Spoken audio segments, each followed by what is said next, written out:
Hi everyone, it's Rachel, and in this video I'm going to be testing out how to make some keycaps using polymer clay and resin for the very first time, as well as showing you what we received in the Sophie and Toffee Steven Universe craft box where I received the keycap mold. So in the craft box we received a keycaps case mold, a Steven Universe keycaps silicone mold, open bezel charms, resin design film, badge pins, 6 pigment powders, a keycaps pull-up tool, epoxy resin, and finally some UV gel.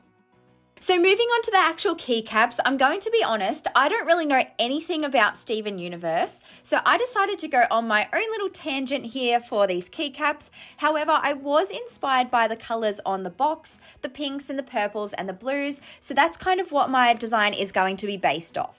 I knew that I wanted to incorporate polymer clay in there somewhere so that I could be as creative as possible, so that's what I'm going to be doing. You can see that I firstly took the little keycap lid mold and I added some UV gel to the center part and then I cured it. Here I have some regular UV resin on a sheet of baking paper, and I added in a few pastel colored glitters and iridescent glitters before then pouring this into one of the keycaps molds. This particular keycap mold was the most simple looking one, so I chose this particular one so that I can add some different designs on top. I'm now taking the little lid mold, which I added the UV gel to before, and I'm curing this on top of my glittery resin. Then when you take it out of the mold, it should look something like this.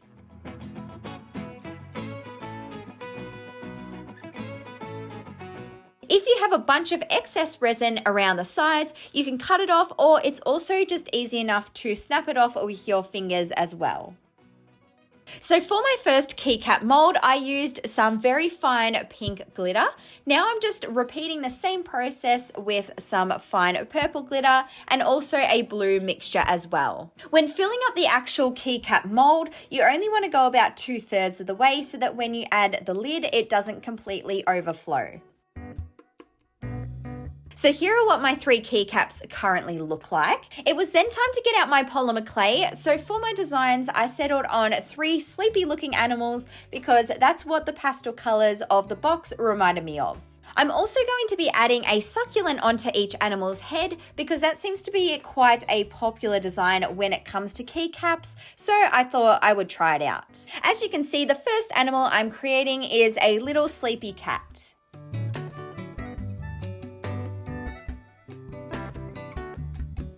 So to create the succulent, I took each petal and I rolled it with my ball tool to make it the correct shape.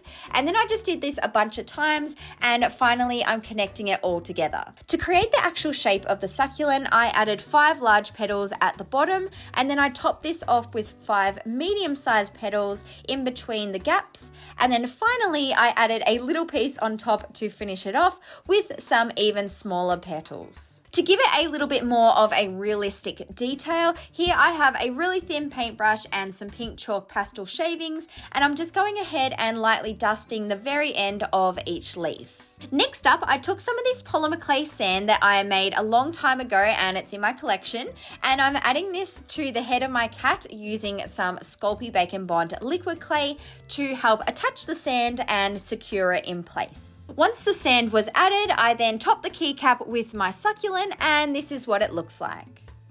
Now that my pink key is done, I'm now moving on to the purple design, and this one is going to be a little sleepy bear. So again, I just took my polymer clay and I attached it onto the top of my keycap and blended on some of the details like the ears, and then I also worked on the little sleepy face using some dark brown polymer clay. I used my liquid clay again to help me attach the sand on top of the head, and then for this one to match the resin key, I am creating a purple succulent and again dusting the ends of each leaf with my pink chalk pastel shavings. My final design is going to be a sleepy dog, and this is a pastel blue key. So the glitter in this key is obviously an iridescent blue, and then I'm going to be adding a blue polymer clay succulent to match. On this design, I gave the dog some little floppy ears and I also popped a patch on its face. And then here again, I'm finishing off the succulent by dusting the ends of the leaves.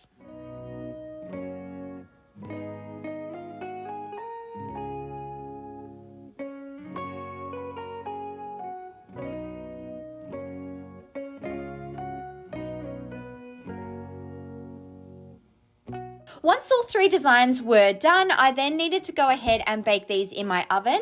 So I just gently removed each design from the keycap and I baked the clay according to my package's instructions. So this is what my sleepy animals look like after baking.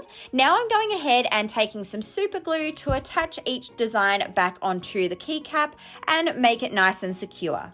To finish them off, I'm then just glazing each one using my UV resin, which makes them nice and shiny and also adds a layer of protection. So here is what my finished sleeping animal keycaps look like once they're completely done. Even though I went on a complete tangent from the original Steven Universe designs, I do really like these custom designs that I came up with, especially because it was my first time making any kind of keycaps. So if you enjoyed this tutorial, please don't forget to give it a big thumbs up and also subscribe to my channel for lots more crafty videos, and I will see you next time. Bye guys!